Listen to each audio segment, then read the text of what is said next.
هاوڕیان و میوانە خۆشەویستەکان هەموو لایەکتان بەخێر بێن سەر چاوان. هاوڕیان هەر وەک دەزانن ئەمڕۆکە فیدرالیزم بۆتە دروشمی استراتیژی زۆربەی هێزولایەنە سیاسی ڕزگاری خوازەکانی بزوتنەوەی ڕزگاری خوازانی گەلی کورد لە کوردستان و بە یەکێک لە خاڵە سەرەکیەکانی ڕێکەوتنامەی نێوان حزبی دموکرات و کۆمەڵە دێتە ئەژمار و هەروەها بە ئالتەرناتیڤێک بۆ داهاتووی سیستمی سیاسی ئێران دادەنرێت. هەر بۆیە ئەمڕۆ هەفتەی 2015 زاینی لە درێژەی کارهاوبەشەکانی هەردوو ڕێکخراوەی کۆمەڵەی لاوانی ڕۆژهەڵات و یەکێتی لاوانی دموکراتی کوردستانی ئێران سیمینارێکمان لەژێر ناوی فیدرالیزم بۆ داهاتووی ئێران ساز کردووە بۆ هەردوو بەڕێزان و باسکار کاک فادی خاکیبەیگی سکرتێری یەکێتی لاوانی دموکراتی کوردستانی ئێران و هەروەها جێگیری کۆمیتەی ناوەندی و کاک سۆرانی پاڵانی مامۆستای زانکۆ و جێگیری کۆمیتەی ناوەندی کۆمەڵە. سیمینارەکە لە یەک پانەلی یەک ساعەتی پێکهاتووە. سیمینارەکە لە یەک ساعەت دابەشراوە بە 2.5 ساعات هەر نیم ساعات بۆ هەر یەک لە باسکاران تەرخان کراوە کە سەرەتا داوا دەکەین لە کاک فادی خاکیبەیگی بێت و قسە و باسەکانی پێشکەش بکە. هاوڕێیانی بەڕێزە و کاتتان باش. خوشحاڵم کە بۆ یەکەم جار لە بارگای ناوەندی کۆمەڵەی شۆڕژگەری زەحمەتکێشانی کوردستانی ئێران لە سمینارێکدا لەژێر ناوی فیدرالیزم و داهاتووی ئێران کە هەردووک ڕێکخراوی کۆمەڵەی لاوانی ڕۆژهەڵات و یەکێتی لاوانی دموکراتی کوردستانی ئێران سازیان کردو ئامادە بم. دیارە هەروەک هەموو لایەکتان ئاگدارنەوەی کە کاک هەژاریش فەرمووی ئەو باسە بۆتە دروشمی سەرەکی هێز و لایەنە سیاسیەکانی نەتەنیا کوردستانی ئێران بەڵکو زۆربەی پارچەکانی کوردستان و لەو پەیوەندیشدا دیارە ئەمن پسپۆر لە بواری فیدرالیزمدا نیم، بەڵام وەکو کەسێکی کە خەریکی کار و چالاکی سیاسیم و لە حیزبێکی سیاسیدا کە دروشمی استراتیژیەکەی دابینکردنی مافی نەتەوایەتی گەلی کورد لە چوارچێوەی ئێرانێکی دموکراتیکی فیدراڵدایە کە خەبات دەکەم پێویستە کادر و ئەندامانی ئەو حیزبانە لەسەر ئەو چەمکە کە لە واقع دروشمێکی استراتیژیکە و لە ڕۆژەفی کاری و چالاکی ڕۆژانەیاندایە لی بزانن. بۆیە لە خزمەت هاوڕێی بەڕێز کاک سۆرانی پاڵانی مامۆستای زانکۆ و جێگری کۆمیتەی ناوەندی کۆمەڵەی شۆڕژگەری زەحمەتکێشانی کوردستانیان ئەو باستان پێشکەش دەکەین. دیارە ئەو باسەی من لە دوو تەوەری سەرەکی پێک دێت. تەوەرێکی ئەوەی کە باسێکی کورتم هەیە لەسەر فیدرالیزم چۆن هاتۆتە نێو ئەدەبیاتی سیاسیەوە، کەی هاتۆتە نێو ئەدەبیاتی سیاسیەوە، بۆچی ئەسڵەن ئێمە وەکو هێز و لایەنە سیاسیەکانی ڕۆژهەڵاتی کوردستان ئەسڵەن فیدرالیزمان پێ باشە ئەوەی کە ئێمە لە داهاتووی ئێراندا وەکو ڕێگە چارەیەکی گونجاو بۆ سیستمی بەڕێوەبەری و دەسەڵات لە ئێرانی داهاتوودا ئێمە پەیڕەوی بکەین. و لایەنێکی دیکەیش ئەوەی کە زۆر جار لەلایەن بە تایبەتی ئەو لایەنە شوینیستانە دژی بزوتنەوەی ڕزگاری خوازی نەتەوەی کورد بە تایبەتی لە ئاستی بە تایبەتی نەتەوەی فارسدا مەسئلەی فیدرالیزم و مەسئلەی خودمختاری و داواکاری مافی چارەنووس و زۆر شتی دیکە کە لە ئەدەبیاتی سیاسی ئەمەیە بە جیای خوازی و تەجزیە تەڵەبی و زۆر بابەتی دیکە لێک دەدرێتەوە. هەوڵە دەم لە ڕووی حقوقی و لە ڕووی یاساییەوە بزانین ئەم مەسئلەیە تا چەندە بەندە بەو بابەتەی کە ئەمان باسی لێ دەکەن و لە واقعا بە شێوێکی چاواشەکارانە نێو ئەفکاری عمومی ئێران لە نێو نەتەوەکانی ئێرانان لە دنیای دەرەوە لەگەڵ ئەو لایەنانەی کە پەیوەندی هەیە باسی لەسەر دەکەن. دیارە فیدرالیزم بۆشەی فیدراڵ لە ئەسڵا ڕیشەکەی وشەیەکی لاتینیە کە لە پێکهاتەی گشتی خۆیدا بە نێوی یەکێتی یەکگرتووی و لە واقعا پێکەوە ژیان دێ، پێکەوە ژیانێکی ئارەزوومەندانە. ئەم چەمکە دەگەڕێتەوە بۆ سەدەی 14هەم و بۆ یەکەمین جانیش ئەوەی کە باس کراوە لە ئەدەبیاتی سیاسیدا کەسێک بە ناوی جانز ئالتسیۆس یەکەمین کەس بووە کە لەوە تێگەیشتووە کە فیدرالیزم لە واقعا چەمکێکە بۆ چارەسەرکردنی کێشەی وڵاتانێکە فرە نەتەوەن، فرە گەلن، فرە ئاینن، لە واقعا فرە چەشنی تیاندا حاکمە. و لەو پەیوەندیشدا جانز ئالتسیۆس بە باوکی ڕاستەقینەی فیدرالیزم ناسراوە، چونکە یەکەمین دەق و یەکەمین تئۆری و یەکەمین نەزەریە کە لەسەر فیدرالیزم هاتۆتە ئاراوە لەلایەن ئەو کەسەوە بووە. و درێژەیەشی کێشاوە و ئێستایش بۆ سیستمێکی بەڕێوەبەری کە ئەوەندەی ئەمن شارەزایم هەبێ زیاتر لە نیوەی دانیشتویانی دنیا زیاتر لە 50-52% وڵاتانی دنیا لەو سیستمە کەڵک وەرەگرن بۆ ئەوەی کە بەڕێوەبەریەتی وڵات و بڵین سیستمی سیاسی حکوومەتێکی خۆیانی پێ بکەن. لەو پەیوەندیەدا ئەوەی گرینگە بۆ ئێمە وەکو حیزبی دموکراتی کوردستانی ئێران وەکو کۆمەڵی شۆڕژگەری زەحمەتکێشانی کوردستانی ئێران کە بۆ ئەم دروشمەمان هەڵگرتووە لە واقع گرنگیشە بۆ کادر و ئەندامەکانی هەردووک لە واقع ڕێکەوتنێکی سیاسیش لێوەندایە ئەگەر بەڕووڕوو دەبنەوە لەگەڵ لایەنێکی غێری ئەو دوو حیزبە بە تایبەتی لە ئاستی نەتەوەی فارس و لایەنەکانی دیکە بتوانن بە باشترین شێوە تەجزیە و تەحلیلی ئەو مەسلەیە بکەن و دفاعێکی قانونی و مەشروع بکەن لەو چەمکە کە دروشمی استراتیژیکی هەردووک لایە. لەو پەیوەندیەدا فێدرالیزم زۆر جار باس لەوە دەکرێت کە ئایا ئەمە سانتراڵی دەکات سیستمە سیاسیەکە یان دیسانتراڵی دەکات. فێدرالیزم زۆر جار باس لەوە دەکرێت کە ئایا بۆ خۆی تەنیا سیستمێکی بەڕێوەبەریە ئایا فێدرالیزم لەگەڵ زۆر جار باس دەکرێت فێدراسیۆن چه جیاوازیەکی هەیە. فێدرالیزم بۆ خۆی چەمکە سیاسیەکان لە ئاستی دەسەڵاتدا هەمیشە دیسانتراڵی کردووە لە واقع دەسەڵاتەکەی دابەشکاری کردووە دابەشکردنی دەسەڵات هەبووە لە ئاستی وڵاتدا. جا ئایا وڵاتەکە لە ڕووی کولتوریەوە لە ڕووی فەرهەنگیەوە لە ڕووی هونەریەوە دابەش دەکرێت یان وڵاتەکە لە ئاستی گەلی و نەتەوەیی و ئیتنیکی و قەومی و ئەو جۆرە شتانە دابەش دەکرێت. و ئایا فێدرالیزم لەگەڵ فێدراسیۆندا چه فەرقێکی هەیە؟ فێدرالیزم بۆ خۆی سیستمێکی بەڕێوەبەریە کە لە یەک وڵاتی واحددا ئەو وڵاتە دابەش ئەبێ بەسەر چەندین هەرێمی جیاوازدا. ئەم هەرێمانە بۆ خۆیان خاوەنی مەجلیسێکی قانوندانانن کە لە ئاستی هەرێمایەتی خۆیان دەکاری پێ دەکرێت و خاوەنی ئاڵای خۆیانن و خاوەنی زمانی خۆیانن و لە ئاستی حکوومەتی ناوەندیشتا دیسانەوە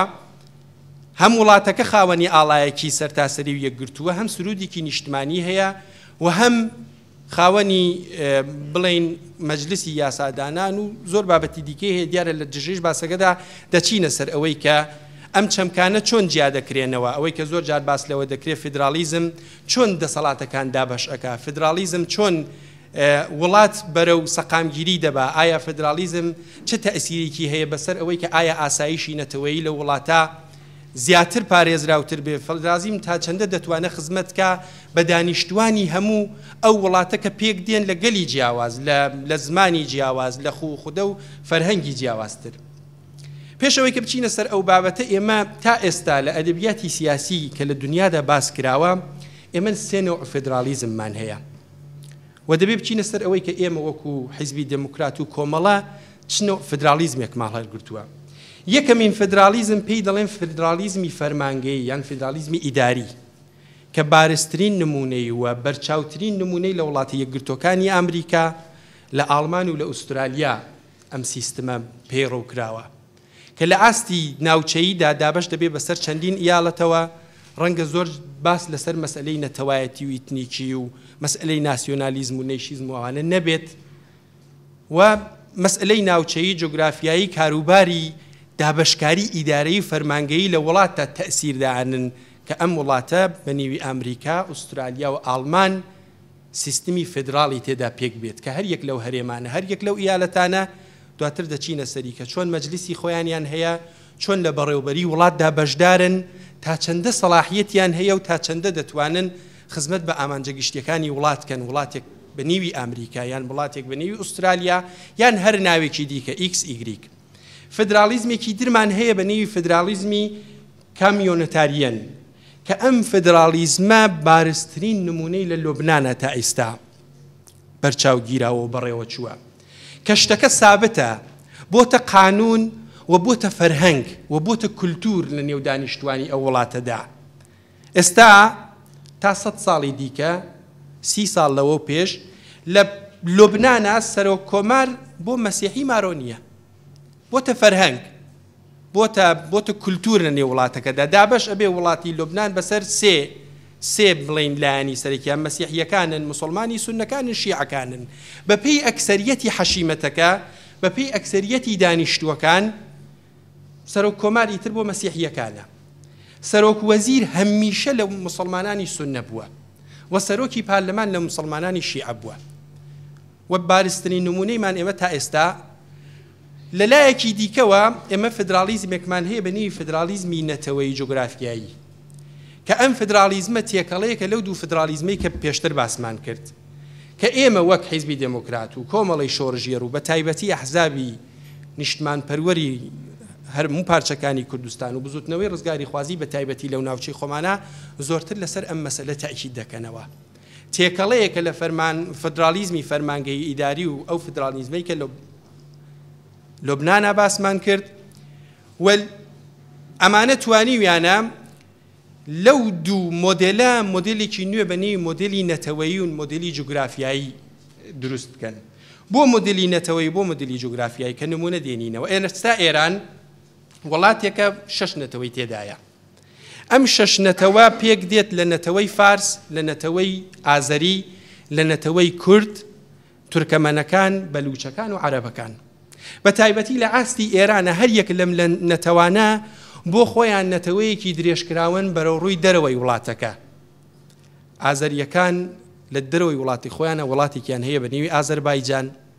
تورکەمەنەکان وڵاتێکیان هەیە بە نێوی تورکەمەنستان،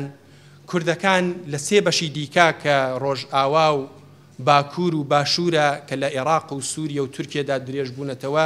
بەشێکن لە نیشتمانی ئەم کوردانی کە لە ڕۆژهەڵاتی کوردستانە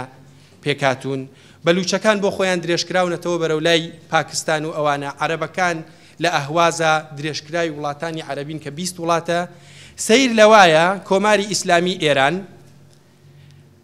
مافی دیاریکردنی چارەنووس بۆ هەموو ئەم نەتەوانەی کە لە دەرەوەی ئەم چوارچێوە جوگرافیایی بۆ عەرەبەکان لە عەرەبستان، لە ئازەربایجان، لە تورکەمەنستان، لە بەلوچستان، لە پاکستان هەموو بەڕەوا دەبینێ، بەڵام لە چوارچێوەی جوگرافیایی دانیشتوی وڵاتەکەی خۆیدا هیچ مافێک بۆ ئەمانە ڕەوا نابینێت. جا ئەمە دینە سەری ئایا ئەم مەسەلەیە لە کوێ سەرچاوە دەگرێت، بۆچی سەرچاوە دەگرێت؟ لەو پەیوەندیە باسی لەسەر دەکەین. لەو پەیوەندیەدا فدرالیزمێک کە ئێمە داوای دەکەین 4 دەسەڵاتی ئەسڵی و سەرەکی بۆ وڵاتی ناوەندی بۆ پێتەخت دادەنێت، بۆ مەرکەز دادەنێت. ئەو دەسەڵاتانیش بریتین لە دەسەڵاتی پەیوەندیە دیپلۆماسیەکان، پرۆژەی درێژخایەنی ئابووری، ئەرتەش و سیستمی دراو. بۆ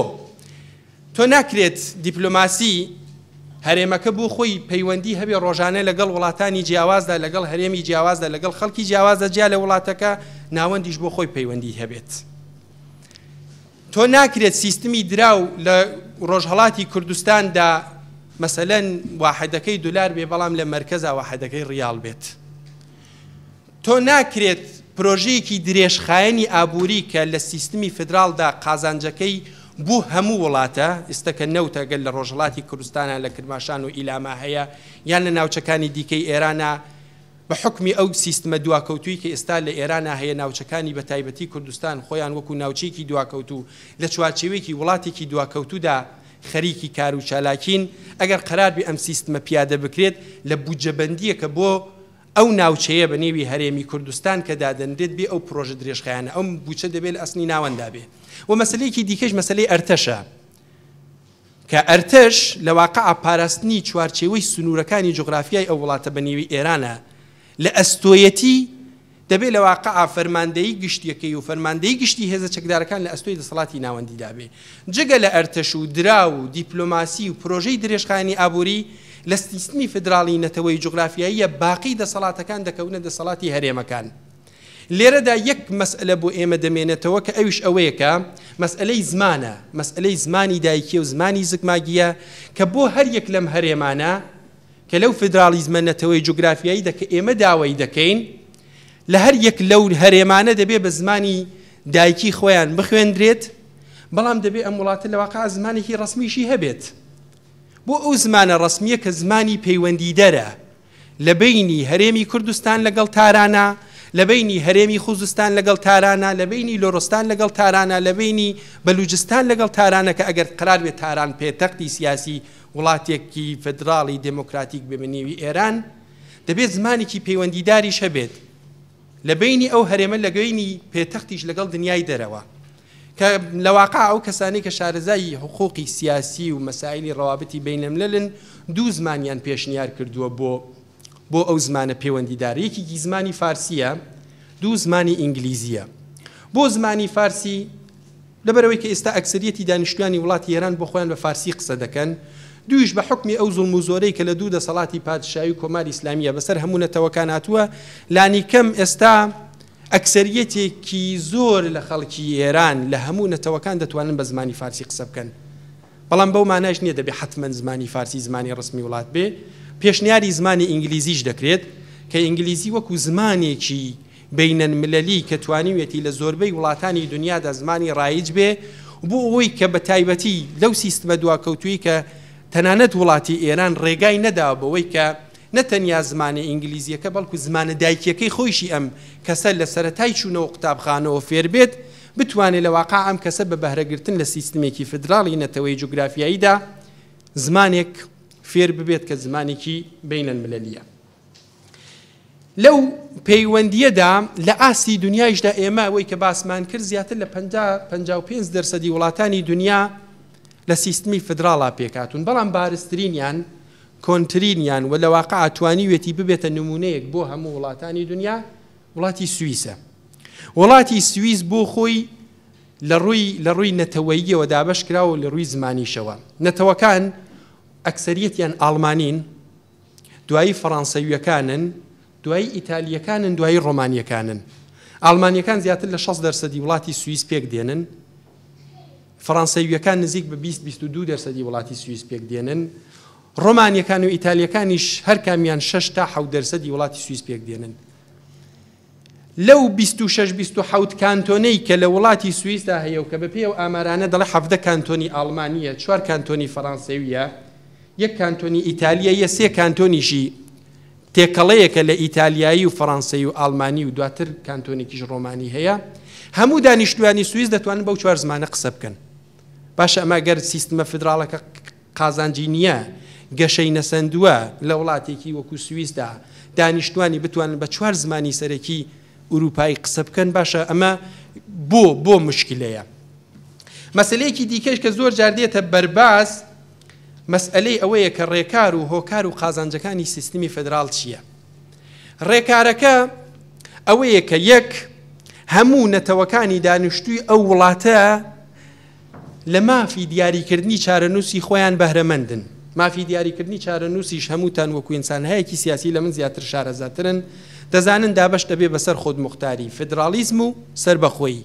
ئێستا ئەو نەتەوەنەوەی ئێمە ئەو وچەی ئێمە کە ئێستا خەریکی خەبات و تێکۆشانین فدرالیزممان پێ باشە بۆ چارەسەرکردنی سیستمی سیاسی لە ئێراندا یەک ئێمە پەرە دەدرێ بە زمان هەر نەتەوەی بۆ خۆی ئاڵای خۆی هەیە کولتوری خۆی هەیە و لە واقع دەتوانێت لە زمانی دایکی خۆی کەڵک وەربگرێت دوو وڵاتی ناوەندیش دەسەڵاتەکانی دابەش کردووە بەسەر هەرێمەکانە هەر کامێک لە دانیشتوانی ئەو وڵاتە خۆیان بە خاوەنی ئەو وڵاتە دەزانن هەر کامێک لە دانیشتوانی ئەو وڵاتە خۆیان مەسئول دەزانن بەرامبەر بە پاراستنی ئاسایشی نەتەوەی ئەو وڵاتە بەرامبەر بەو هێرشی داگیرکاری کە لە دەرەوە دێت بەرەو ڕووی وڵاتی ئێران مەسەلەیەکی دیکەش لێرەدا کە گرینگە ئەویش ئەوەیە کە لە هیچ کوێک لەو سیستمە فدراڵیانەی کە لە ئاستی دنیادا هەیە هیچ وەختێ نە جیاوازی زمانی نە جیاوازی ئاین نە جیاوازی کولتور نەتەوە نەبۆتە هۆکاری دابەشکاری وڵاتەکە بەڵکو هەمیشە توانیوێتی بێتە هۆی سەقامگیری لە وڵاتە بێتە هۆی پێکەوە ژیان بەڵام پێکەوە ژیانەکەش ئاروزومەندانەیە لێرەدا بۆ چەسپاندنی مەسئلەی فدرالیزم هەمیشە هەوڵ دراوە لە قانونی فدراڵە لە هەر وڵاتێکە کە پیادە حتمما دەبێت دوو مەجلس هەبێت ئەوەی کە نمونی بارزی ئێستا ئێمە لە عێراقی ئەمڕۆ بینی لە عێراقی نوێ هەرێمی کوردستان وەکو هەرێمێکی فدراڵ لە چوارچێوەی عێراقی فدراڵدا خاوەنی پارلمانی خۆی هەیە خاوەنی سەرۆکایەتی خەریمی خۆی هەیە خاوەنی ئەنجومەنی وەزیرانی خۆی هەیە بەڵام ئەم هەرێمە بەنەوعێکیش بەشدارە لە حکوومەتی ناوەندیە کە ئەندامەکانی بەشدارن لە پارلمانی عێراقدا ئەندامەکانی بەشدارن لە ئەنجومەنی وەزیراندا ئەندامەکانی بەشدارن لە بەڕێوەبردننی کاروباری سیاسی وڵاتدا بۆ چارەسەرکردنی ئەوەی کە هیچ نەتەوەیەک نەتوانێت زڵمکان لە نەتەوەکەی دیکە لە سیستمی فدراڵدا دادگای بەرزی وڵات دانراوە کە دادگای بەرزی وڵات وەکو دەسەڵاتی دادوەری وەکو ئەنجومەنی دادوەری هەمیشە لە وڵاتە فدراڵەکاندا پێداگری لەسەر ئەوە دەکات کە نوێنەری هەموو نەتەوەکان دەبێت یەکسان بن. مەسەڵەن لە وڵاتی ئێرانە 6 نەتەوە هەیە، هەر نەتەوەیە گەر 3 نوێنەر هەبێ 6 سێی 18 کەس دەبنە ئەندامی دادگای بەرزی وڵاتی ئێرانی فدراڵ. لەبەر ئەوەی کە ئەمانە یەکسانن هەر کامیشان مافی ڤتۆیان هەیە، لەبەرەوەی کە ئەکسەریەت ئەگەر ئەوان حەشیمەتەکەیان زۆر بوو بە پێی هەڵبژاردننی حەشیمەتی نییە کە ئەمان هەرچین زۆرتر بوو زۆرتر لە دادگای بەرزی وڵاتە بن، کە ئەو دەمە دیسان تەناقوزێکی دیکە دێتە ئاراوە، ستەمێکی دیکە دێتە ئاراوە لە دادگای بەرزی وڵاتە کە ڕەنگە زڵمێ بێتە پێشەوە، مەسئلەیە بێتە پێشەوە پەیوەندی بە ئاسایشی نەتەوەی کورد بێ یان نەتەوەی عەرەب بێ یان نەتەوەی بەلوچ بێ. بۆیە ئەو دادگایە هەمیشە پێداگری لەسەرەوە کرێت کە دادگای بەرزی وڵات دەبێ یەکسان بن ئەم نوێنەرانیان. ئێمە بوو فدرالیزممان بۆ ئێران داوا کردووە لە باسم کرد لە خزمەتتانە. مەسئلەیەکی دیکەش کە هەمیشە پێداگری لەسەر ئەوە دەکرێتەوە کە فدرالیزم دەبێت بۆ لە ئێرانە بێت، مەسئلەی ئەم نەتەوانەی کە دانیشتوی وڵاتی ئێرانن هەمویان بلا ئستثنا تایبەتمەندی بوون بە نەتەوەیان تێدایە. تایبەتمەندیەکانی بوون بە نەتەوە چییە؟ خاکە، زمانە، مێژووە، کولتور و خوخدەیە. بە فارسەکانەوە، بە کوردەکانەوە، بە عەرەب و بەلەوچ و تورکەمەن و ئازەریەکانەوە هەمویان خاوەنی خاکێکی مستەقل هەن. ئەگەر چی زۆرجار مەسەلەن بەڕووی سیاسەتی تواندنەوە و ئاسیمیلاسیۆن و زۆر شتی دیکە هەڵدراوە. مەسەلەن تۆ دەبینی کوردەکان بەشێکیان وەختی خۆی لە سەردەمی قاجاریەکانە گوێزراونەوە، تۆ ئێستا لە خۆراسانن و لەو دەوروبەران نیشتەجێیان کردوون، یان نەتەوەکانی دیکە هەر بەنەوعێک لە ڕووی سیاسیەکەوە سیاستێکەوە هەوڵیان داوە بیان توێننەوە، بەڵام لانی کەم ئەکسەریەتی ئەم نەتەوەی خاوەنی خاکێکی هاوبەشە. ئەکسەریەتی ئەم نەتەوە بە زمانێکی هاوبەش قسە دەکا، ئەکسەریەتی ئەم نەتەوەیش مێژوویەکی هاوبەشی هەیە کە لەو پەیوەندیەدا هەوڵ دراوە سیستمەکە سیستمێکی نەتەوەی جوگرافیایی بێ. دوو، دەڵێ ویستی زۆربەی دانیشتوان هەوڵ دەدرێت لە چارەکردنی ئەم سیستەمە، بەڵام بەو معنای کە ئەگەر لە نەتەوەکە کەمتر تێدا بوو ئەو چوارچێوە جوگرافیای ئەقەلیەتێکی دیکەی ئەوەیشی تێدا بوو دەبێ مافی ئەو ئەقەلیەتیش بپارێزرێت.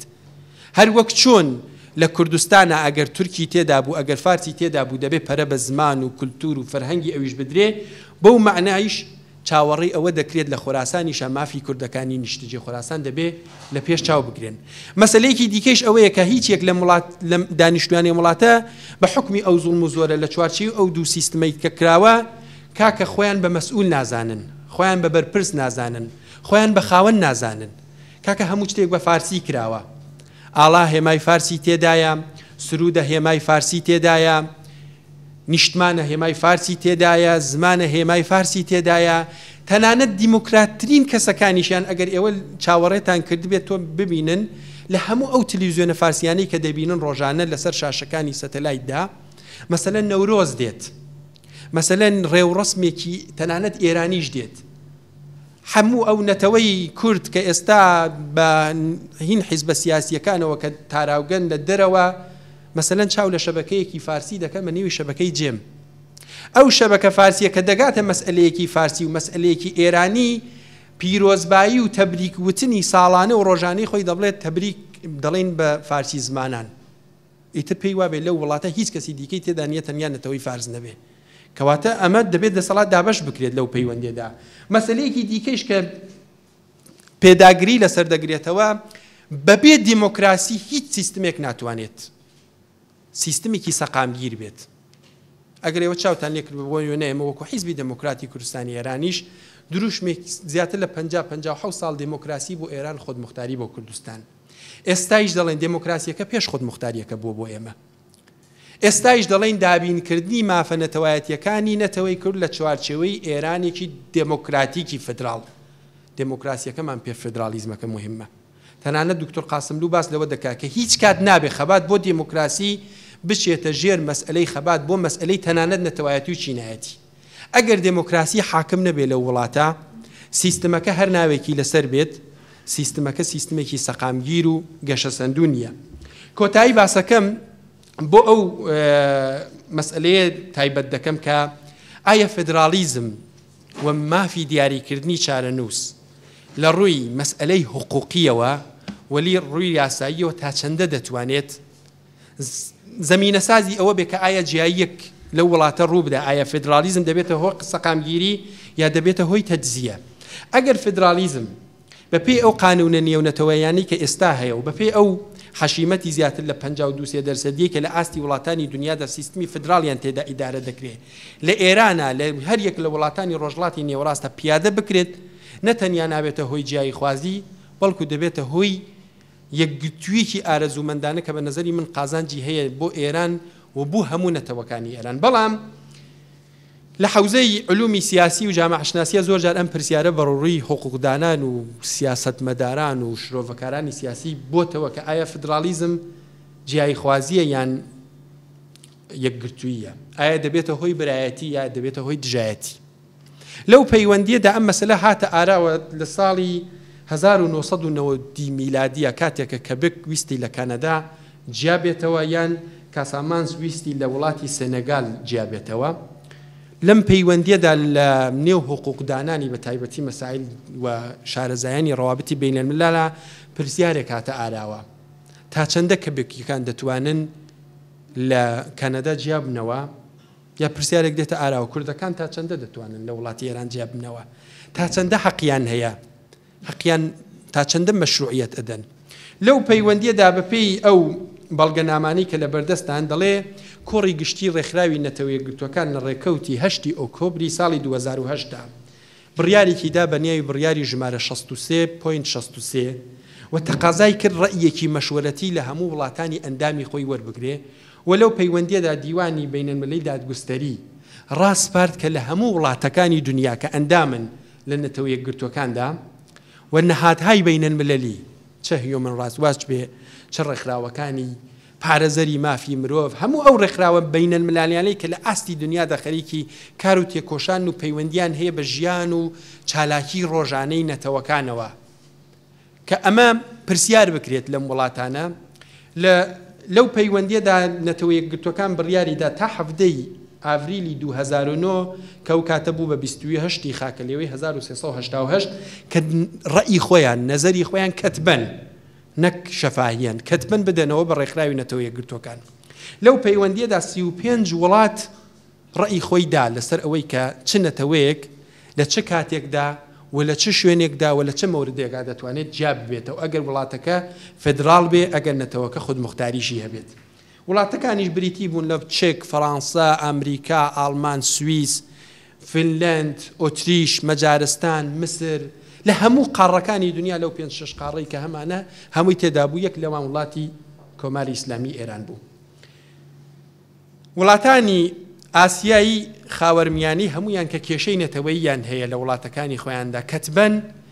هەمویان نووسیویانە هیچ یەک لەو نەتەوانە مافیان نییە و مەشروعیەتی نییە ئەم جیای خوازی بلا ئیستثنا بە کۆماری ئیسلامیشەوە. هەموو وڵاتانی غەربی ئەمریکایی و ئەوانەی سیستمی فدراڵیان تێدایە و مافی دیاریکردنی چارەنووسیان تێدا هەیە، نووسیویانە مەشروعە ئەم جیاوازیە ئەگەر شتەکە بە زۆر نەسێنرابێت. ئەو مەسەلەی هاتە بەرباس لەم کاتانەی لە رووسیا و مەسەلەی ئۆکراین و هەرێمی کریمیا و زۆر لایانی دیکە. و لە بینی ئەم دوو مەسەلەیشدا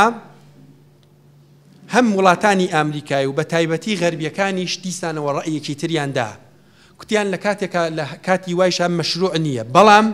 مەشروعیەتەکە کاتێک دەدرێت بە جیای خوازیەکە کە لە چوارچێوەی وڵاتەکە سیستمی حاکم هەموو نیشانەکانی پەیوەندیدار بە نەتەوەیی بوون، زمان، خاک، هێما و هەموو ئەو شتانەی کە پەیوەندیدارن بە مان و مەوجودیەتی ئەو نەتەوە پێشێلی بکە. و ئێستا دەیبینی نەوڵاتی ئێرانە ئەو مەسەلەیە نەکی نەتەوەی کورد تەنانەت هین زۆربەی دانیشتوانی وڵاتی ئێران پێشێل دەکرێت. تۆ هەر بۆ وێنە سەر و کۆماری لە نەزەرا بگرە، لە سەر و کۆماریە دەڵێ قانونەکەی ئەوە یەک دەبێ حتمما پیاو بێ کە هەموو ژنان ئەوە ژنان ئەگەر شیعەش بن، سونیش بن، تابعیەتی 24 عیاری ویلایەتی فەقیهش بن ناتوانێت. ئەمە ئۆتۆماتیکە نیوەی کۆمەڵگا مافی پێشێل کراوە. دوو دەڵێ دەبێت شیعە بێ هەرچی سنیە وغیری سنیشە دیسان و مافی پێشێل کراوە سێ دەڵێ دەبێت شیعەکە ئەسنا عەشەری بێت تەنانەت مەشروعیەت نادا بە کەسێکە تەنافەق هەر شیعە بێت دەڵێت شیعەکە دەبێت شیعەی ئیسنا عەشەری و وەلایەتی فەقیهی قبول بێت ولەو پەیوەندیە دێ مەشروعیەت دراوە لەلایەن ڕێکخراوی نەتەوە یەکگرتوەکانەوە وەیتر خۆتان زۆر جار ئەبینن ئیترەوە مەعادلاتی سیاسی منتەقەیە ئێستا تۆ هەرێمی کوردستانیشە و خاوەنی ئاڵاییشە و خاوەنی پارلمانیشە و زۆر جار ئەسە مەسەلەی سەربەخۆیی و هەستی نەتەوایەتی ژوورۆژێنراوە و بەڵام معادلاتی سیاسی و بینەلملەلی و منتەقەی زۆر جار ئیجازە بۆ مەسەلانە نادەتی تر ئەوە دەکەوێتە نێو ئەو کایە سیاسیانەی کە ڕۆژانە لە نێو بەرژەوەندی وڵاتانی بڕیاردەر لە دنیا هەیە دەبینی سەردەمانێک هەموو ئەو وڵاتانی کە ئێستا نیوی پێشمەرگە دێنن پێشمەرگە لە لیستی تۆرۆری ئەوان بووە حیزب یەکێتی پارتی کوتوێتی هێزی چەکدار و دەبێت لە لیستی تۆرۆرا بێ بەڵام ئەمڕۆ مشاوری نظامی ڕاوێژکاری نظامی باس لەوە دەکرێت ڕۆزانە چەند ملیۆن دینار هەر خودی ئەمریکا سەرفەکە بۆ هێرش بۆ سەرداعشی ترەمە بەرژەوەندیە منتەقەیەکان کە گەلی کورد لەو منتەقەیەدا بەرحاڵ بەخۆشیەوە چۆتە ڕۆژەفی سیاسیەوە لە هەموو پارچەکانی کوردستانە یەکگرتوویەکی نەتەوەی هاتوتە ئاراوە و لەو پەیوەندیەدایەکە ئێمە وەکو حیزبی دموکرات کۆمەڵی شۆڕژگەری زەحمەتکێشانی کوردستانی ئێران ئەو مەسەلەیە بە چارەسەرێکی گونجاو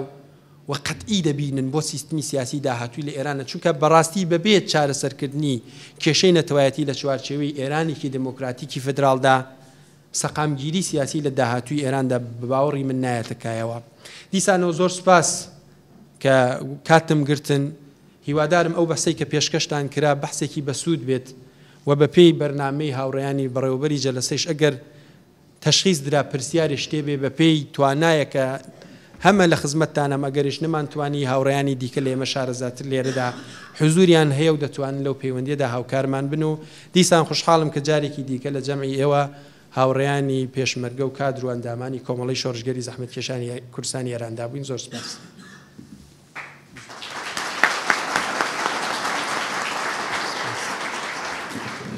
زۆر سپاس بۆ کاک فوادی خاکیبەگی بۆ پێشکەشکردنی قسە و باسەکانی. ئێستاش بۆ بەشی دووی سیمینارەکە داوا دەکەین لە کاک سۆرانی پاڵانی تکایە فەرموو. وێرای بەخێراتنی هەمووی خۆشەویست دەستخۆشی لە کۆمەڵی لاوانی ڕۆژهەڵات و یەکێتی لاوانی دیموکراتی کوردستانەکەم بۆ سادانی ئەم سیمینارە و دەستخۆشیش لە کاک فواد دەکەم کە زەحمەتی کێشا بەشێک لەو شتانەی لە کۆڵی من کردەوە. من بەر لەوە بەحسەکەم دەست پێ بکەم ئەوە بڵێم کە فیدرالیزم چ نەوعێک لە دەوڵەتە بۆ ئەوەی کە بزانین چ نەوعێک لە دەوڵەتە ئێمە دەبێت جۆرەکانی دەوڵەت بزانین. لە قانونە ئێمە دوو جۆر لە دەوڵەتمانەیە دەوڵەتی سادە و دەوڵەتی ئاوێتە. دەوڵەتی سادە و دەوڵەتەیە کە خاوەنی یەک سەر و کۆمارە خاوەنی یەک پارلەمانە خاوەنی یەک دەستگای دادوەریە و خاوەنی یەک جۆر لە قانونی ئەساسیە. دەوڵەتانی وەکو ئێران ئیتالیا فەڕەنسا ئەچنە چوارچێوەی دەوڵەتی سادەوە و ئێمە جۆرێتر لە دەوڵەتمانەیە کە دەوڵەتی ئاوێتەیە یا مرەکەب. دەوڵەتی ئاوێتە و دەوڵەتەیە کە لە دوو سەرۆکی تایە دوو پارلەمانی تایە دوو قانونی ئەساسی تایە دوو پەرچەمی تایە هەموو شتەکان دوانن و ئەمانە پیان دەوڵەتی ئاوێتە و خودی فیدرالیزم وەکو سیستمێکی سیاسی ئەکەوێتە بواری دەوڵەتی ئاوێتەوە. فیدرالیزم وەک مۆدێلێک لە ساختاری سیاسی وەک مۆدێلێک لە بەڕێوەبردنی دەوڵەت ئەتوانەیەکی لە ڕێگاکانی دیاریکردنی مافی چارەی خۆنووسین بێ. ئێمە لە مەسەلەی مافی دیاریکردنی یا مافی چارەی خۆنووسین چۆن ڕێگامان هەیە ئەوە یەکەیەکێ مەسەلەی مافی شارۆمەندیە کە هەر هاوڵاتیە وەکو هاوڵاتێکی ئاسایی لە چوارچەوەی دەوڵەتێک ئاژی ئەگەر جیاوازی نەتەوەی یا زمان یا ئاینی هەر شتێکی دیکە هەبێ ڕێگایەکی تری خودموختاریە کە لە داهاتووی بەحسەکەمان بەوردی دێ مەسەری کە تۆ وەکو هاوڵاتیەک وەکو نەتەوەیەکی جیاوازیە هەر وەک گروپێکی جیاواز ئامادەی مافەکانی خۆت لە چوارچێوەی ریفراندۆمێکە لە خودموختاری بدۆزیتەوە. و یەکێک لە ڕێگاکانی تریش ئەوەیە لە مافی چارەی خۆنووسین کە هاوڵاتیانی چوارچەوەی دەوڵەتێک کە گروپی جیاوازن یا نەتەوەی جیاوازنی ئاینی جیاوازن ئایانەوەی لە چوارچەوەی فیدرالیزمە لە چوارچەوەی دەوڵەتێ بمێنێتەوە. و یەکێک لە ڕێگاکانی دیکەی مافی چارەی خۆنووسین مەسەلەی کۆتایی هاتنەوە جیابوونەوەیە و ئەعلانکردنی دەوڵەتی سربەخۆیە کە ئێستا ئێمە بەوردی وەکو بەحسەکەی لەسەرەوە دێنە سەر فیدرالیزم و من پێم خۆشە ئەو قۆناغش شیکەمەوە بۆ بزوتنەوەی کورد دەربازێکی گەورەی کردووە لە مەسەلەی خودمختاری بۆ فیدرالیزم و جیاوازیەکانی نێوان خودی فیدرالیزم و خودمختاری چین و دەستکەوتە سیاسیەکانی فیدرالیزم بۆ بزوتنەوەی کوردستان و بۆ کۆمەلگای کوردستانی ئێران و بۆ گشتی بۆ نەتەوەکان لە ئێرانە چی ئەبێ بە وردی دێمە سەری. گرنگی فیدرالیزم لەوەدایە کە دەتوانێت بۆ دوو ڕێگا بەکاری بەری. یەکەم وڵاتانێکی فرەنەتەوە فرە ئاین فرە زمان دەتوانن بۆ چارەسەری کێشەی ئەم جیاوازیانە و بۆ قبولکردنی پلۆرالیزم و مەسەلەی خودی فرەچەشنی پەنا بۆ سیستمێکی وا بن و بتوانن ئەم نەتەوە گروپە جیاوازانە لە چوارچێوەی ئەم سیستمە بتوانن دەستبەرداری بەشێکی زۆر لە مافەکانی خۆیان بن و دەکرێت دەوڵەتێک پەنا بۆ ئەم شێوە لە سیستمی فیدرالیزم بکە یا سیستمی فیدرالیزم بکە بە چوارچێوە یا ساختاری سیستمی بەڕێوەبردننی خۆی کە هیچ یەک لەم کێشانەی نەبێ و ئەمە فیدرالیزمەکە پێڵێن فیدرالیزمی ئیداری و ئەمە بۆ ئەو دەوڵەتانەیە کە ژمارەی دانیشتوانیان زۆرە و لا مرکزیەکی ئیداری بە بەڕێوەبردن یا بە ئوستانەکان یا بە هەرێمە جیاوازەکان دەدەن بۆ ئەوەی کاروباری هاوڵاتیان باشتر بچێتە پێش. و لێرەدایە ئێمە مۆدێلی فیدرالیزمی وەکو کۆمەڵە و حیزبی دموکرات کە لە چوارچێوەی ڕێکەوتنەکەی شادوە فیدرالیزمێک پێشنیارەکەین لەسەر ئەساسی نەتەوەی یا جوغرافی بێ و من بە وردی دێمە سەری بۆ دەستکەوتەکانی فیدرالیزمی سیاسی جوغرافی چییە. وەک کاکفوادیش باسی کردنیوەی دانیشتوانی دنیا ئێستا سوود لە سیستمی فیدرال ئەبینن و یەکەم دەوڵەتێک کە بە پێی بەڵگە مێژوویەکان کە دەوڵەتێکی مۆدێرنە و توانیوێتی فیدرالیزمەکەی سەرکەوتوو بێ و توانیوێتی تا ئێستاش یەکێ لە بەهێزترین دەوڵەتەکان بێ و لە دوای ئەویشەوە فیدرالیزم پەرەیسەند و ئێستا نزیکەی 26 وڵاتی گەورەی دنیا ئەو سیستمە پەیڕەویەکان ئەمریکا بوو. ئەمریکا لە ئاکامی شکستی سیستمی کۆنفیدراڵەوە سیستمی حکوومەتەکەی خۆی گۆڕی بۆ فیدرال و ئەمە ئەگەڕێتەوە بۆ ساڵی 1787 کە لە کۆنگرەی فیلادلفیا بڕیاریاندا کە نەوعی سیستمی سیاسی دەوڵەت بکەن بە سیستمێکی فیدرال و دوای 2 ساڵ دوای ئەم بڕیارە 2 ساڵ کاریان بۆ کرد بۆی بتوان ئەو ویلایەتانە کە جیاوازی جۆرا و جۆریان هەبوو بتوانن لە دەوڵەتێکی فیدراڵا کۆی بکەنەوە. بۆیە لە واقعا لە ساڵی 1789 قانونی ئەساسی ئەمریکا لە بواری فیدرالیزما کەوتە کار و فیدرالیزمی کرد بە بنەمای سەرەکی و هەیکەڵی حکومەتی بەڕێوەبردننی خۆی. ئەسڵی فیدرالیزم ئەوەیە کە 3 دەسەڵات 4 دەسەڵات نا 3 دەسەڵات لە خۆیان کۆ ئەکاتەوە کە بە دەسەڵاتی حکومەتی مرکزی ئەزانێ. یەکەم دەسەڵاتی خارجیە دەرەکیە، دووهەم دەسەڵاتی ئەرتەشە، سێهەم دەسەڵاتی ئابووری و یا دراویژەکەوێتەوە چوارچێوە. تەنها دەوڵەتێک لە دنیا کە 4 دەسەڵات بەڕێوە ئەبایە 4 دەسەڵاتی کردووەتە مەرجی حکومەتی فیدرال وڵاتی ئەمریکایە کە مەسەلەی بازرگانیشی بە دەسەڵاتی حکومەتی فیدرال داناوە. هاوڕیان زۆر جارێگەمە ڕەنگە لەوە تێکەڵی بکەین کە حکومەتی فیدرال حکومەتی مرکزە نەخێر. فیدرالیزم بە مانای یەکەم نقطەی فیدرالیزم بە مانای سڕینەوەی حکومەتی مرکزیە. یەکەم حاڵەتێک کە تۆ دەڵێ حکومەتێکی فیدرال بە مانای سڕینەوەی مرکزیەتە لە دەوڵەتە و ئەسڵی مەسەلەی فیدرالیزم بە مانای تەقسیمی قودرەتە لە حکومەتی فیدرالەوە بۆ هەرێمەکان و ئەو دابەشکاریە کە لەلایەنی ئیداری و لەلایەنی سیاسیشەوە ئەدرێ. ئەو 3 دەسەڵاتە هاوبەشەکە ئەبێتە دەسەڵاتی حکومەتی فیدرال بەو مانایە نییە کە هەرێمەکان هیچ ڕۆڵێکیان تادا نییە. ئێمە 3 ڕێگامان هەیە لە قانون کە مافی هەرێمەکان و مافی حکومەتی فیدرال دیاری ئەکا. یەکەم ڕێگا ئەوەیە قانونی ئەساسیە کە دەنووسرێ بە بەشداری هەموو پێکاتە سەرەکیەکانی دەوڵەت لەوێ دیاری ئەکا کە مافی هەرێمەکان چییە و مافی حکومەتی فیدرال چییە. ئەو 3 ڕێگا چییە؟ هەندێک لە دەوڵەتەکان وایان وەرگرتووە هەم مافی هەرێمەکان و هەم مافی حکومەتی فیدرال دیاریەکە کە ئەوە مافی هەرێمەکانە و ئەوە مافی حکومەتی فیدراڵە. ڕێگای دووهەم ئەوەی لە ڕووی قانونیەوە قانونی ئەساسی مافی حکومەتی مرکز دیاری ئەکا و ئەوەی ئەمێنێتەوە ئەوێتە مافی هەرێمەکان. ڕێگایەکی تریش ئەوەیە کە حکومەتی مرکز مافی هەرێمەکان دیاری ئەکا و ئەوەی ئەمێنێتەوە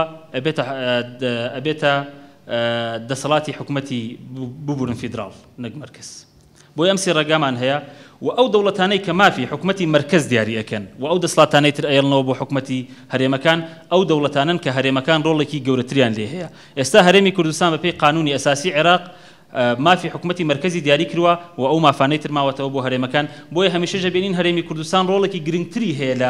لە بەکاربردنی مافەکانی خۆیان لەبەرەوە زۆر جارێک ئەو مافانە کە دیاری کراوە حکومەتی مرکز ناتوانێت چوارچێوەی مافەکانی خۆی دیاری کردووە ئەو دەسەڵاتانە نامێنێتەوە حکومەتی هەرێمی کوردستان بەکاری دێنێ و لە ڕووی قانونی ئەساسیشەوە دروستە. ئەسڵی فیدرالیزم وەک باسمان کرد لەسەر دابەشکردنی قودرەتە، دابەشکردنی قودرەت لە نێوان حکومەتی فیدرال و لە نێوان حکومەتی مەحەلیەکان. بەو مانایە کە جگە لە حکومەتی فیدرال هەرێمەکانی تر دەتوان خاوەنی پارلەمان بن، هەرێمەکانی تر دەتوان خاوەنی حکومەتی مەحەلی بن، خاوەنی پەرچەم بن، خاوەنی بەڕێوەبردن بن، خاوەنی قانونی ئەساسی بن و هاوتا لەگەڵ ئەوەشە لە حکومەتی فیدراڵە ئێمە نمونەی ئەوانەمان هەیە. باسمان لەوە کرد کە ئەسڵی فیدرالیزم لەسەر ئەساسی تەقسیمی قودرەت لە نێوان حکومەتی فیدرال و حکومەتە مەحەلیەکانە دروستە بێ. لەبەرەوە جۆرێک لە دوانەیی دەسەڵات دروستە بێ، جۆرە دەسەڵات دروستە بێ، زۆر جارێت دژ بەیەکی لە نێوان ئەم دەسەڵاتە و کێشە و ململانێ لە نێوان ئەم دوو دەسەڵاتە دروستە بێ. و هەندێک لە هەرێمەکان زۆر جارێ ئەترسن لە چوارچێوەی دەوڵەتی فیدراڵە بە حکمی کەمی ژمارەی دانیشتوانیان تێیا بچن یان نەتوانن لە حکومەتی مرکز تەسیرگوزار بن. بۆیە لێرە دوو ڕێگاک هەیە کە ئەم تەقسیمی قودرەتە ئەکا و لە هەمان کاتە یەکسانیش لە تەقسیمی قودرەت و لە نەفەوتانی مافەکانە دێنێتە کایەوە. ئێمە جگە لە پارلەمانی حکومەتی مرکز یا بڵێن حکومەتی فیدرال کە نوێنەرایەتی هەموو دەوڵەتەکە و حکومەتە مەحەلیەکانیش بۆ خۆیان پارلەمانیان هەیە، ئێمە جگە لەوە ئەنجومەنێکمان هەیە کە لە ئەمریکا پێڵێن ئەنجومەنی سەنایا پیران، لە هەندێک وڵاتی دیکە پێڵێن ئەنجومەنی هەرێمەکان و لە هەندێک دەوڵەتان پێڵێن ئەنجومەنی کانتۆنەکان. هەر هەرێمێک یا هەر دەوڵەتێک لە چوارچێوەی دەوڵەتی فیدرال ئەگەر خاوەنی 20 نمایندە بێ، مەسەلەن بۆ نمونە وڵاتێکی وەکو ئەمریکا بە نمونە بێنینەوە، ئەگەر ویلایەتێکی وەکو نیویۆرک خاوەنی 50 نمایندە بێ لە کۆنگرێس پارلەمان و ویلایەتێکی بچووکی وەکو ئۆهایۆ خاوەنی 5 نمایندە بێ، لە ئەنجومەنی پیرانی ئەمریکا ئەم دوو ویلایەتە هەر یەک خاوەنی 2 نمایندن. پەیوەندی بە ڕێژەی دانیشتوان و نوێنەراتی ئەوانە نییە کە نوێنەراتی ئەوانەکەن لە پارلەمانی حکومەتی فیدراڵە. ئەنجومەنێکی ترمانەیە، ئەم ئەنجومەنە لەسەر مساوات و لەسەر یەکسانی نێوان ویلایەتەکان یا هەرێمەکان یا کانتۆنەکان دێتەکایەوە. ئیشێم ئەنجومەنە چییە؟ ئەو بڕیارانەی کە لە ئەنجومەنی پارلەمانی حکومەتی فیدراڵەوە دەرەچێ دەبێت بۆ پەسەندکردن بێتەوە ئەنجومەنی پیران یا ئەنجومەنی هەرێمەکان و هەموو هەرێمێکیش یەکسانە، نمایندەکان یەکسانە لەوێ و ڕێژەی دانیشتوان و ڕێژەی هیچ شتێکی تر لە بەرچاو ناگیرێ. و لە حاڵەتێکە ئەگەر ئەم هەرێمانە و نوێنەری ئەم هەرێمانە لە ئەنجومەنی هەرێمەکان یا لە ئەنجومەنی پیران زانیان بێمافی یا پێشلکاری بەرامبەر مافی ئەوان کراوە، حەقی ڤیتۆیان هەیە و ئەتوانن ڤیتۆ بەکاربێنن. دادگای فیدراڵی حکومەتی فیدرال مافی بەکارهێنانی ڤیتۆی نییە، ئەوە ئەنجومەنی پیرانە یا ئەنجومەنی هەرێمەکانە ئەتوانێ حەقی ڤیتۆی هەبێ و ئەو یاسانەی کە لە بەرژەوەندی هەرێمەکانان نییە ڕەدی بکاتەوە. دادگای باڵا ئیشی چیە لە دەوڵەتی فیدراڵە؟ دادگای باڵا ئەو ململانیانەی کە لە نێوان حکومەتی فیدراڵ و لە نێوان ویلایەتەکانە دروستە بێ، دادگای باڵا بەپێی قانونی ئەساسی حکومەتی فیدراڵ ئەو کێشە یەکلایی ئەکاتەوە و بڕیارەکەی کە دادگای باڵا ئەیدا بڕیارێکی قاتعە و دەبێ هەم حکومەتی فیدراڵ و هەم هەرێمەکان پابەند بن پێیەوە. ئەگەر بێنە سەر مەسەلەی فیدرالیزم و خودمختاری، من ویستمەوە باس بکەم. خودمختاریەکی لەو دروشمانەیە کە ساڵانێکی زۆر بزوتنەوەی ڕزگاری خوازی گەلی کورد هەڵی گرتووە و تێپەڕبوون لەمە بەرەو شعاری فیدرالیزم دەستکەوتێکی گەورەی سیاسیە بۆ بزوتنەوەی کوردستان. لەبەر ئەوە فیدرالیزم جیاوازی لە خودمختاری یا پێگەی فیدرالیزم لە خودمختاری باڵاتریەکەی ئەوەیە کە لەسەر ئەساسی قانونی ئەساسی ئەدرێ. دەوڵەتێک کە ئەبێتە حکومەتێکی فیدراڵ یا سیستمی فیدرالیزمەکە بە سیستمی بەڕێوەبردنی خۆی قانونی ئەساسیەکەیە گۆڕێ. بەڵام لە دەوڵەت هەیەکە کە خودمختاری ئەدرێ بە گروپێکی دیاریکراو یا گروپێکی ئاینینەتەوەی قانونی ئەساسی دەوڵەت ناگۆڕێ. یەکێ لە تایبەتمەندەکانی تر لە سیستمی خودمختارە دەوڵەت خاوەنی دوو جۆر لە پارلەمان نییە، خاوەنی دوو سەرۆک نییە، خاوەنی دوو ئاڵا نییە. بەڵام لە دەوڵەتی فیدراڵە هەرێمەکان یا دەوڵەتانی چوارچێوەی دەوڵەتی فیدراڵ خاوەنی هەرێم، خاوەنی سەرۆک و پارلەمان و دەستگای دادواری و هەموو شتێکی خۆیانن. ئەو دەسەڵاتانەی کە لە حکومەتی خودمختارەوە لە حکومەتی مرکزیەوە لە چوارچێوەی خودمختارە ئەدرێ بە هەرێمەکانی ئەدرێ بە ناوچەیەکی دیاریکراو، هەر کاتێ حکومەتی مرکز بیەوێ ئەتوانێت لیان وەرگرێتەوە. بەڵام لە دەوڵەتی فیدراڵە ئەو هەرێمانەی کە مافی مافەکانی خۆیان دەستبەردارەکەن و لە قانونی ئەساسیا دێ هیچ حکومەتێکی فیدراڵ ناتوانێت لێیان وەرگرێتەوە ئەو یاسانەی کە دەرەچن لە چوارچێوەی دەوڵەتێکی کە خودمختاری داوە بە گروپێکی دیاریکراو ئەو یاسانە زۆر بە ئاسان نەتوانێت لەلایەن حکومەتی مرکزەوە چی بکرێ هەڵوەشێنێتەوە دەستکاری بکرێ بەڵام هیچ مادەیەکی قانونی ئەساسی دەوڵەتی فیدراڵ بەبێ ڕەزامەندی هەرێمەکان و بەبێ ڕەزامەندی دوو لەسەر سێی دانیشتوانی دەوڵەت هیچ کات ناتوانێت دەستکاری بکرێ هەرێمەکان لە چوارچێوەی دەوڵەتی خودمختار یا خودمختاری بدەن خاوەنی ئاڵا نین خاوەنی سروژی نیشتمانی خۆیان نین خاوەنی پارلەمان نین خاوەنی هیچ جێک لەو شتانە نین بەڵام لە دەوڵەتی فیدراڵە هەرێمەکان یا دەوڵەتانی چوارچێوەی دەوڵەتی فیدراڵ خاوەنی هەموو ئەمانن خودمختاری شێوەیەکە لە بەڕێوەبردننی لا مرکزی ئیداری کۆمەڵی دەسەڵات بە پێی یاسا حکومەتی مرکز ئەیدا بەکێ ئەیدا بە گروپێ یا نەتەوەیەکی دیاریکراو یا ئاینێکی دیاریکراو بۆ بەڕێوەبردننی خۆی و هەر کاتێ ویستی ئەتوانێت لێی وەرگێتەوە بەڵام فیدرالیزم ئەم وەرگرتنەوە ڕێگەی پێناداوە کۆتوبەندی گەورەی داناوە کە بتوانێت ئەم مافانە بسرێتەوە بۆیە ئەتوانم ئەوە بڵێم کە لامەرکەزی یا خودمختاری جۆرێک لە لامەرکەزیەتی ئیداری بەڵام فیدرالیزم هەم لامەرکەزی ئیداریە هەم لامەرکەزی سیاسیە ئەوەی گرنگە ئێمە لەسەر ئەساسی نەتەوەی جوغرافی داوای فیدرالیزمەکەین ئەوەیە کە لە ئاستی سیاسیە کورد لە ئێرانەوە نەتەوەکانی تریژ ئەگەر داوای نەتەوەی جوغرافی بکەن لە ئاستی سیاسیە لامەرکەزیەک ئەدرێ کە پێگەی ئەم نەتەوە و پێگەی نەتەوەکانی تریشا لە حکومەتی فیدراڵی تاران ئەگەر لە داهاتوە فیدرالیزم بێ ئەباتە ئاستێکی تر و مشارکەتێکی ڕاستەقینەی سیاسی بۆ ئێمە دەستبەردەرەکە کە لە پێگەسەرەکیەکانی دەوڵەت و ئەو سێ چوار خاڵی کە باسمان کرد مەرجی مانەوەی دەسەڵاتن بۆ حکومەتی فیدراڵ بەشدار بینتەیە بۆ دیموکراسی مهمە لە چوارچێوەی دەوڵەتێکی فیدراڵە ئایا دەوڵەتێکی فیدراڵ بەبێ بوونی دیموکراسی وە کاک فوادیش باسی کرد توانێت سەرکەوتوو بێ وەک چۆن دراو دوو دیوی هەیە دیموکراسی و فیدرالیزمش تەواوکەری یەکترن وەک دوو دیوی دراوان و بەبێ دیموکراسی فیدرالیزم ئەسڵەن ناتوانێت سەرکەوتوو بێ ئێمە نمونەی هەرە دیاری یەکێتی شەڕەوی سابقمانەیە فیدرالیزمەکەی لەسەر ئەساسێکی ئایدۆلۆژی کۆمۆنیستی بوو و دەوڵەتانی شەرقی ئەوروپا زۆربیان لە چوارچێوەی دەوڵەتی اتحادی شەڕەوی سابق بۆ جیابوونەوە لەبەرەوە ئەساسی ئەم سیستمەکە فیدراڵ بوو تێکەڵ نەبوو لەگەڵ مەسەلەی دیموکراسی و سیستمیەکی ئایدۆلۆژی کرابوو بە سیستمی بەڕێوەبردنی دەوڵەت بەناوی فیدراڵەوە کە نەتەوەکانی تر و ئاینەکانی تر و بیر و باوەڕە جیاوازەکانی تری ئەچەوساندەوە ئەسڵی مەسەلەی فیدرالیزم خۆی فرە چەشنیە فرە جیاوازیە فرە کلتوریە فرە نەتەوەییە بۆیە ئەم هەموو جیاوازیانە و لە دنیایەکە کە ئێمە قسە لەسەر مەسەلەی مافی مرۆڤ و مەسەلەی پێکەوە ژیانەکەین بەبێ دیموکراسی فیدرالیزم ناتوانێت لە هیچ دەوڵەتێکە نمونەیەکی سەرکەوتوو بێ لە هەمان کاتە خودی فیدرالیزم بنەماکەی لەسەر ئەساسێکی ئارەزومەندانەیە کە ئەم دەوڵەتانە لە چوارچێوەی دەوڵەتێکە ئەمێنەوە یەکە گرن بۆ بەردەوامی ئەم دەوڵەتە و پارچە پارچە نەبوونی بۆیە ئەسڵی مەسەلەی دیموکراسی بەبێ ببوون فیدرالیزم بەبێ دیموکراسی ناتوانێت لە هیچ سیستمێکە سەرکەوتن بەدەست بێنێ و نمونەی وڵاتانەش کە دیموکراسی تێدا نییە و سیستمەکان فیدرال بووە شکستی خواردووە بۆ دیموکراسی مهمە لە حکومەتێکی فیدراڵە و دێنە سەریشی بۆ لە ئێران دەبێت دیموکراتیزەکردنی ئێران وەک کاک فواد باسی کرد بۆ زەرورە دەوڵەتانێک کە فیدراڵن وەک ئەو جیاوازیانەی کە باسمان کرد تێیدا هەیە زۆر جارێ ڕەنگە بەشێک لەو دەوڵەتانە داوای دەوڵەتی سەربەخۆی خۆیان بکەن و لەو یەکە ئیداری و سیاسیە کە بە چوارچێوەی دەوڵەتێکی فیدراڵەتیان جیابنەوە ئایا مەسەلەی دیموکراسی ئەگەر حاکم نەبێ ئایا جیابوونەوە بە ئاسانی ئەکرێ و ئەو نەتەوانە ئەتوان بڕیار لە چارەنووسی سیاسی و نەتەوەی خۆیان بدەن کە لەو چوارچێوان نەمێننەوە ئەگەر دیموکراسی هەبێت نمونەی وڵاتی بریتانیا کە لە ساڵی ڕابردووە مەسەلەی ڕیفراندۆمی اسکتلەندە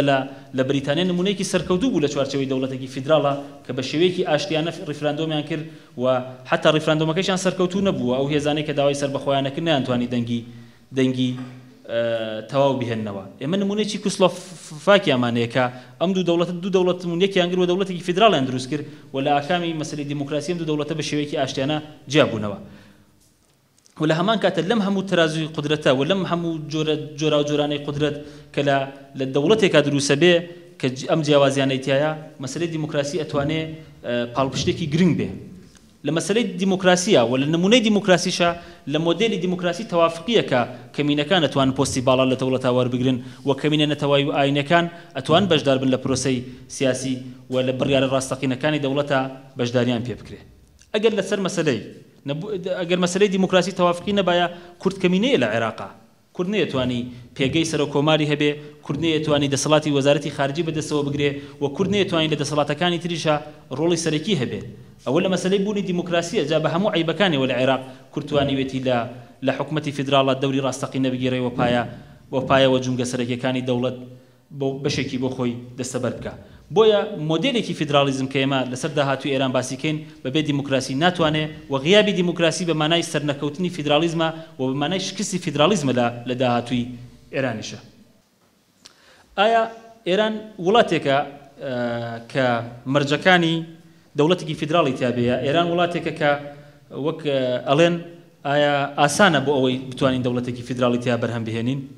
يا موديلك يبغورين لا يستطيع إيران أم سيستم سياسي كلاسر كاره بهجر شوي رجابة أو نادا كسيستمك فيدرال بيتكايا أو يجلب بردوه كار يا كم أساسي سيستمي برا وبرني دولة لسر أساسي حكومتك دينية وأم حكومة دينية بيواد صلاة لإلهيات وورقتوا وأم صلاة بهيج جورك قابل دسكاري كردنية بويا أمام مرجية كم مرجي دوم نبوني ديمقراطية ولا سيستمك سيوقراطية دينية ناتواني كلسر أساسك مطلق مذهبك جور جراوة تناتواني بعض مسألة ديمقراطية وتقسيم قدرت بكي بوي لحالة استا إيرانا بهيج جورك سيستمي فيدراليزم بو معناه ناتواني قسل سر أوكي ككوماري إسلامي فتواني فيدراليزم قبول كوا ودابشكني قدرتي سياسية لنيونة توكان بكا بويا تنها مرجع كسيستمي فيدراليزم بيتكايوا ويكا كوماري إسلامي بروخه وسيستمي آيندي إيران سيستمي فيدراتيفيا فيدرال به إيران مساعدة بو دولتك فيدرال به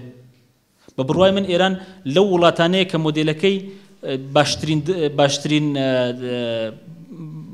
آسانكارية كابو أوي دولتك فيدرال بتكايوا أولا إيران لكومالي نتوي جوازي تياك شج نتوان وأم نتوانج نتوي هیچ یک نم نتوانه بخوشی و نتوانه نتوی اکثریت بیل ایرانه بویا نتوی یک نتوانه لسیستمی داتو ایران دستلات بسر نتوکانی ترا بچسبینه بسپینه ببورن و رژی هیچ نتوی کیش نکبو آسی که 50 زائد یک پیک بینه کپتوانه بپی حل بجاردن ولی رگای کومل میکانیزمی ترا و دستلاتی سیاسی بخوی داگیر بکه اما یک دو هر یک نم نتوانه کاکفواد باسی که تایبد مندی نتوابون و نتوی جوازی انتیایا و استی هوشیاری ام نتوانه گیشت و ترادیک که قبول نکن تازه بگرین و بدوا و حکومتی که مرکزه به هموشتکیان بسرا بچسبینه بوی مدل ایران نتوانه وکو مدل هندستان مدلی که سرکوتو به با فدرالیسم ولی چوارچوی فدرالیسم همو نتو جوازکان همو عین جوازکان همو عین جوازکان بچی بگن به مافی خویان بگن و ایرانیش لو چوارچوی او دولت یکی که اداری و سیاسی بنای ایران امانه بمن نوا و همویان بجدار بن لا پروسه اداره کردنی دولته لبر ما قصلا صدمك بوك باس شمدل قصلا سر ما في مروف ديمقراسي فرتششني جلوباليزم كين امانه بشكي جرينجن لا لبنا مكاني بيك وجاني امن توانش كاتواني يارمتي دربي بو اوي كامن تواني لو چوارچوا ما في بشكل ما فزوركاني خويان بگن وبتوان لا چوارچوي او دولته بمنوا ايران اگر لبرنا تواتيج نبه وەک باسمان کرد مۆدێلی ئەڵمانیا مۆدێلێکی مهمە لەبەر ئەوەی ئەڵمان خۆی کێشەی نەتەواتییان نیە ئەمریکاتیان نییە بەڵام لەبەر ئەوەی کاروباری هاوڵاتیان بە باشی بچێتە پێشێ سیستمی لامەرکەزی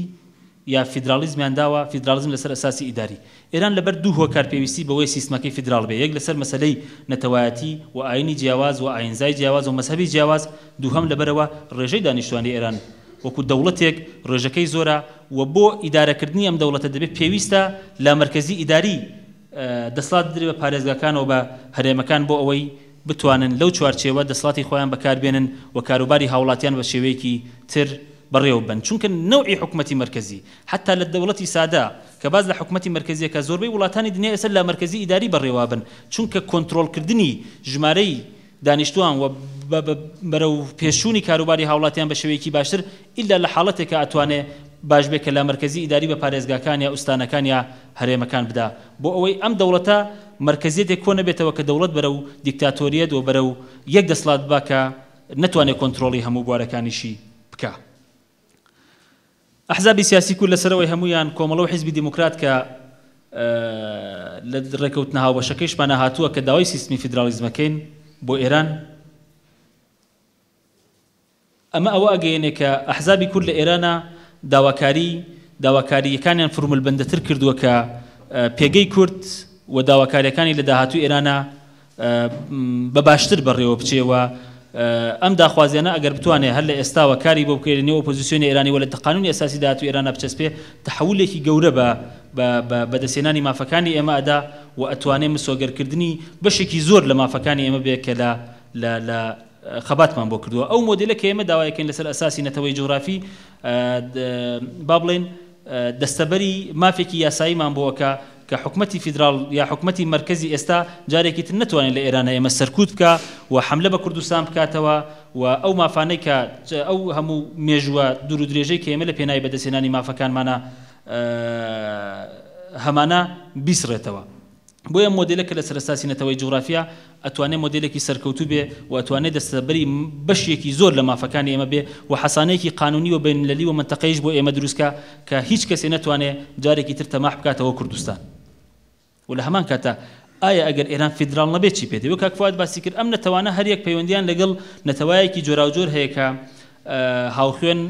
هاوخوێنە هاوتاریخە هاوزمانە و ئێران دوو ڕێگای لە بەردەمایە، یا ئەوەی سیستمی فیدرالی قبولکە یا ئەوەی ئەم دەوڵەتانە پەنا بۆ میگانیزمی ترە بن و ئەوەیە کە ئێران پارچە پارچە ئەبێ. باش